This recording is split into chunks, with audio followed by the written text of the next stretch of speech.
Bonjour à tous et bienvenue sur boursicoté.com pour cette nouvelle analyse technique du CAC 40 en clôture avec une séance qui n'a pas donné grand chose puisqu'après une ouverture sur gap haussier, on est revenu tester ici la zone des 7310 points avant de revenir clôturer au plus haut et très proche du niveau d'ouverture puisqu'à 7333,36 le CAC 40 gagne ce soir 0,79%. Au niveau des indicateurs techniques, on est dans la continuité, on est toujours ici dans une phase haussière au sens des histogrammes du MACD, on repasse dans la partie supérieure de la zone d'évolution, on a un RSI qui est neutralisé et toujours de très faibles volumes, donc on est vraiment dans la continuité du mouvement de rebond technique qui s'était mis en place la semaine dernière. Au niveau du palmarès des valeurs, donc le CAC 40 termine en hausse, ce qui nous donne quelques valeurs qui ont des gains significatifs. On retrouve le luxe notamment comme Hermès qui gagne 2,06%, Schneider Electric gagne 1,61%, LVMH plus 1,58%,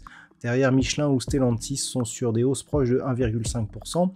Au niveau des plus fortes baisses, seulement 6 valeurs dans le rouge ce soir, Téléperformance moins 0,58, Kering moins 0,36 et pour des baisses très faibles, ArcelorMittal, STMicro, Capgemini ou Engie.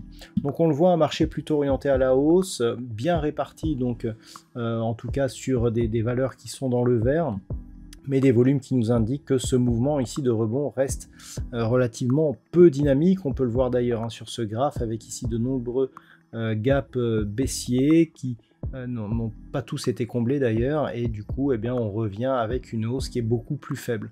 Donc d'un point de vue technique, on est exactement dans les mêmes configurations que ce que nous avions hier, à savoir après une forte attaque sur la bolle inférieure, sous la moyenne mobile 20 exponentielle, on a cassé cette petite zone ici des 7310 points, cette zone qui est désormais support. Elle avait été résistance ici en début de semaine et donc en fin de semaine dernière.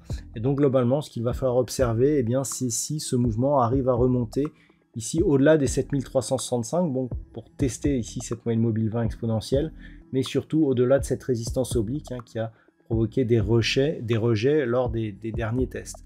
Donc si on parvient à s'affranchir de cette zone, on sortira donc de cette dynamique baissière.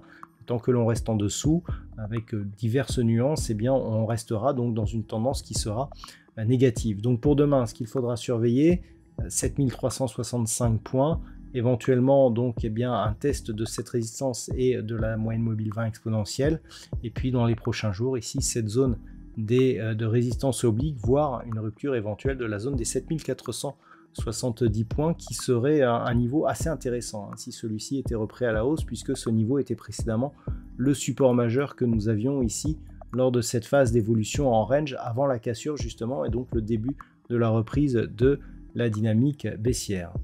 Voilà donc ce que l'on peut dire sur la configuration technique d'aujourd'hui. D'un point de vue statistique, c'est toujours assez neutre du fait que l'on ait un gap non comblé et assez peu de volatilité. Les algos repassent plutôt, alors c'est très neutre pour la fin de cette semaine, et ça pourrait repartir très légèrement à la baisse pour la semaine prochaine. Voilà, ça oscille beaucoup. Il n'y a pas énormément de conviction.